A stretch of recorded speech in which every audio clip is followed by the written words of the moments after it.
And speaking of action, I think we are getting ready to start our next matchup as we already took a look at the Izzet Powerstones deck by Dysnomia. We have an opponent here playing 5-color legends. That is the Slogurk deck. Yeah, and a pretty interesting list. This is a 5-color legend deck, not 4 colors. And they're often 4 colors. We see Kellen Daring Traveler, kind of daring to get into the mix here. Elias Ilkor. So let's just jump right in and see how it looks. I cannot wait. On the bottom of your screen, we have Serena. She is your Izzet Powerstones player. And on the top of the screen, Dylan is our 5-color Slogurk player. We'll see Serena taking a mulligan as well as Dylan taking a mulligan. So keeping it even. Yeah, pretty fast mulligans on both sides too. So this is a hand of the week if I've ever seen one. Some boom booms. So some boom booms. 3 lands, Memory Deluge, double Cityscape Leveler, and a Skitter Beam. Can you keep this? Serena doesn't think so.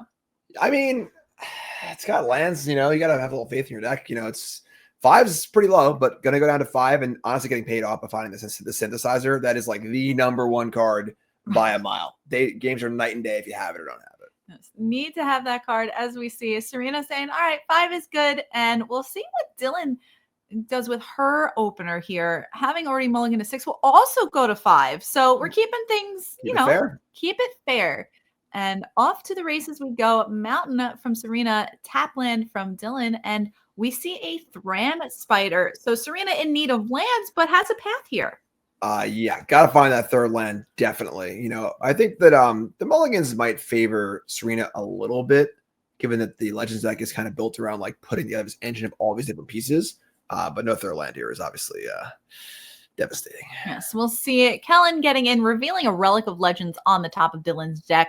So not able to put that one in hand, but Slogurk is a follow-up, and Serena's in a little bit of trouble missing that 3rd land drop with Dylan getting that pressure on board.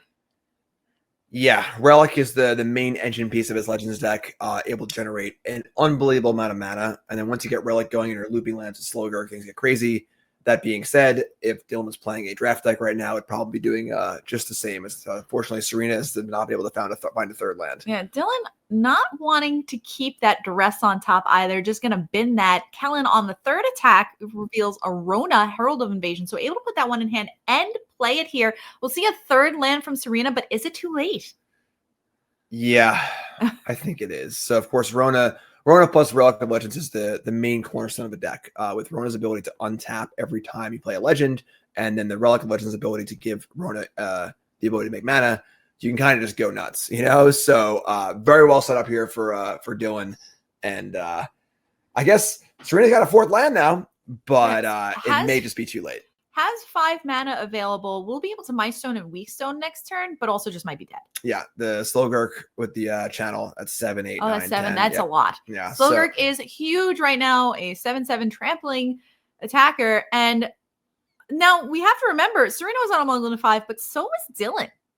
Yeah, Dylan's mulligan lined up pretty well. You know, realistically, 2-drop, got the mana rock, and just kind of got it done. Yeah, she was able to get into that red zone over and over. Kellen into Slogurk, and that Kellen helping find the correct cards on top of her deck, made it happen. Yep, definitely. And Slogurk's also like, you kind of got to kill Slogurk. You know, it gets real big, real fast, and the ooze is hungry. And it's got to be a little bit of an issue here for Serena, where like these damage-based removal spells in Brotherhood's End and Ill-Timed Explosion, if obviously if you discard an 8-drop, it'll kill everything, but might not be able to kill a larger Slogurk. Right, burn down the house might not get it done.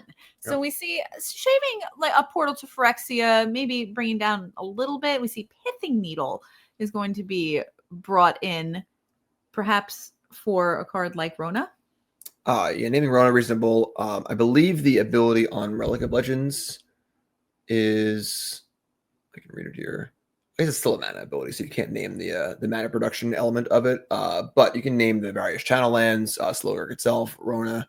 So some targets there for sure. Yeah, definitely a quick game 1 between our 2 players as we move post sideboards here to game number 2 between 5-color legends and Izzet Powerstones. And an interesting opener here.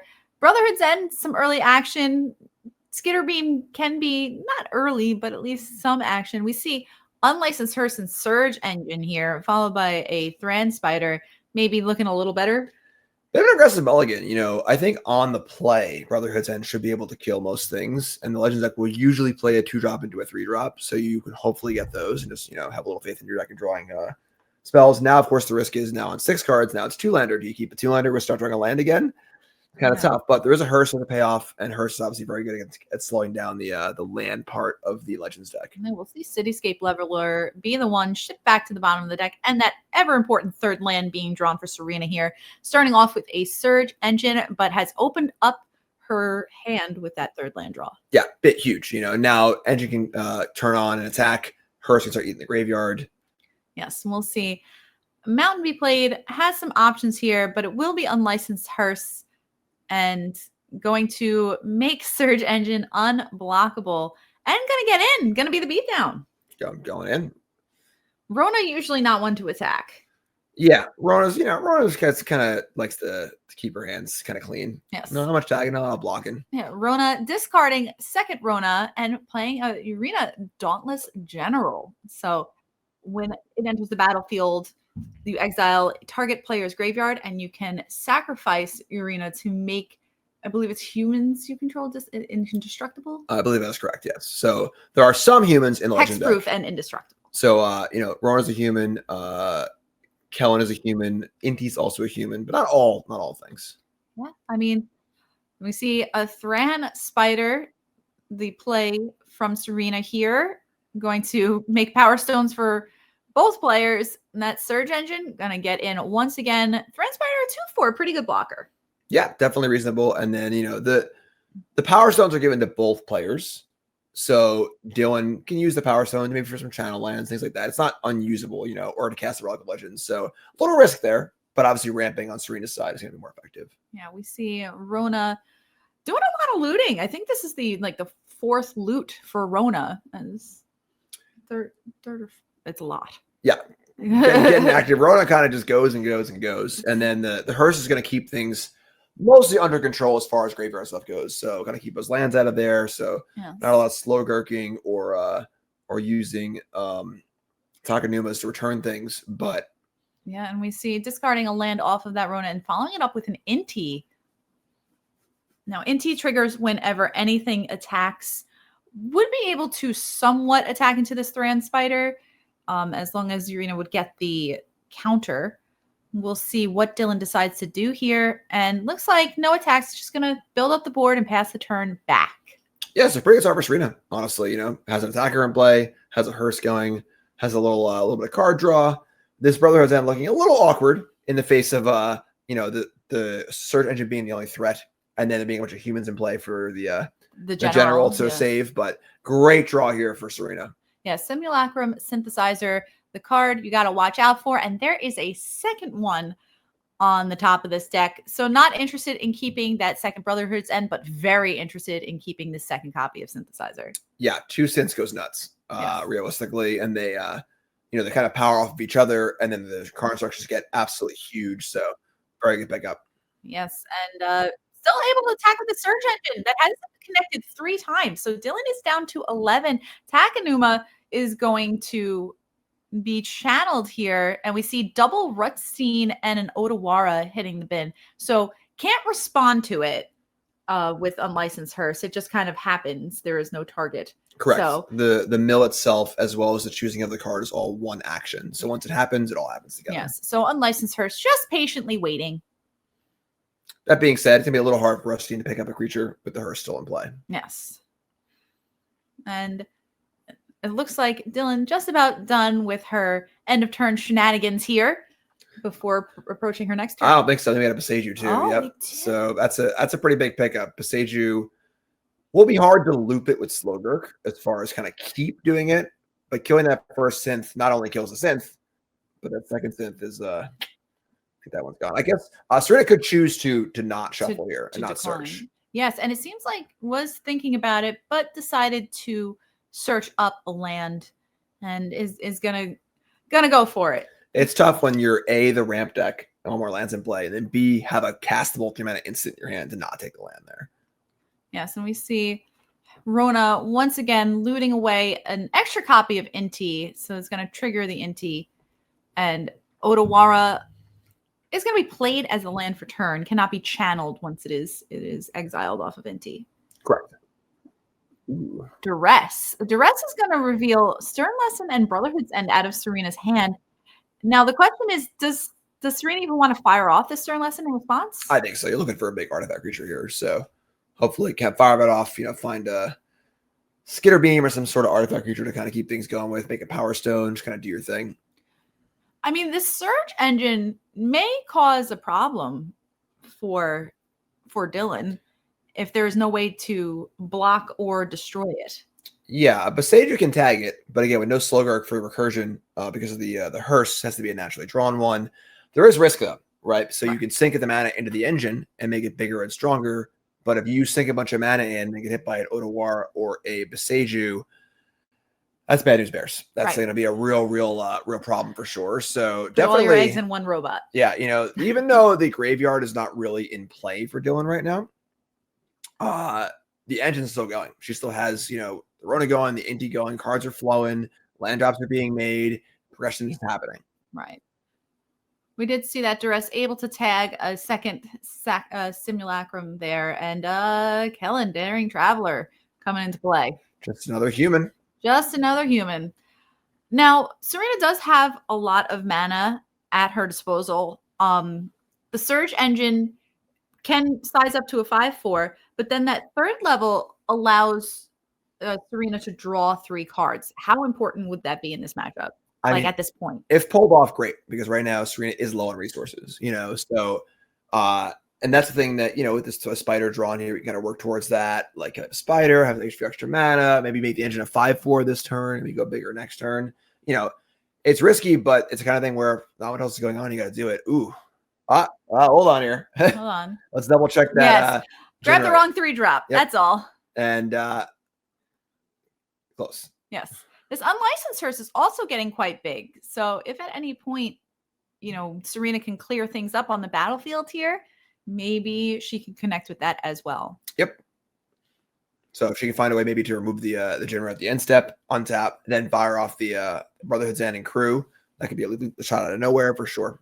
Yes. And being able to remove the general and then maybe needing to eat it from the graveyard with the hearse to prevent it being brought back, or a second general from being played. I believe is there one it's just one. That was just the one of fun of.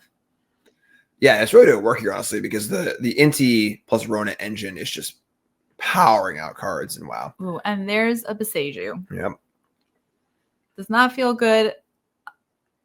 If you are Serena, able to grab the other Boseiju. Yeah, but now the Rustine's kind of free to maybe do some stuff, and then Slogurk is now entered the equation. And if Slogurk gets going here, everything else is set up. The relics in play. There are multiple legends in play. There's a Rona in play, which means that every channel land costs 1. And now it's gotten even more complicated with LS Ilkor in play. Yep. So we got triggers galore, mana everywhere. Yes. Old Rusty coming to town. And Rona just able to continuously loot, just being able to perfect Dylan's hand here. Yep. And now I'm imagining this is Dylan turning the corner. Again, the Surge Engine can't be blocked. And they've got to find, Dylan has to find somewhere else to deal with this Surge Engine. Yeah, I mean, we see an Urtai has been exiled. The thing is that, like, we look at the board, you're like, oh, well, Dylan's just tapped out. There's not any mana left. But with the Relic of Legends, there's actually an almost unlimited amount of mana, where there's 6 mana in play right now, and then every new legend makes more mana, and then every legend cast also untaps Rona. It's just grab his stickers. We're not going anywhere for a while. This turns are just going to keep going. Yes, we'll see. Double Rutstein, 1 on the battlefield, 1 in the hand. Double Kellen, also 1 on the battlefield, 1 in hand. Gonna start casting Rutstein. Yeah, we've sacking 1. We've actually hit the loop here. So now we have the 2 Rutsteins can loop and get each other back over and over again. Every Rutstein will make mana when it comes into play, and then also the Rona will untap, make mana as well. Each Rustine costs 2. So you just keep casting Rustine, returning Rustine. And with the Elias Core, the Elias Ilcore in play, every iteration will gain a life and then drain a life. Right. So Rona can tap for mana and then untap when the Rutstein comes in. And the Rutstein can tap for mana as well. So each Rutstein is free. Yep. So we are in the end game. This is the end game now. Yes, the loop has been achieved. Obviously, already you have to actually execute the loop. In paper, you could just do it. You do it 3 times and say, "I'm going to keep doing this for the next 497 billion times," and then it happens. Is that the number you do? You have a number that you usually say when you have to do like an iteration of something? I struggle to recall the last time I played a deck in paper that like had a infinite loop. I know you've had to note what your opponents have said in the past, saying like, I'll gain 1 million life. And you go, maybe I can do that. Yes. Way back in the day, when I was playing Goblins in extended PTQs, there was an infinite life deck. And because of Goblin Pile Driver, the Goblin deck can deal a extremely large amount of damage. So if they were to say something in the realm of like 100,000, dealing that much damage over the course of, 20 turns might have been possible. At least those are our PTQs. Of figuring out like, well, what life do we actually kill, but you have to do something in between rounds here. Right. So figure out that goblin math. But yeah, so obviously kind of a tough match there for our Izzet player. Like, game 1, mill to 5, keep it 200, never draw a land, that happens, and then game 2 had things rolling. She had the hearse going, kind of things kind of rocking and rolling, but Asasia was there to ruin the day. Yeah, Legends showing its versatility for sure. Very, very powerful deck. Feels like one of those decks where it's really complicated and confusing to play. So it kind of scares folks who have been playing it. But it's also one of the best decks in the format if you are skilled at playing it, as you saw at the Pro Tour, at the RC, and so on. Right, so good games to both of our players. But Dylan's going to take that one down on 5-color Slogurk. 2 games to none over Izzet Artifacts.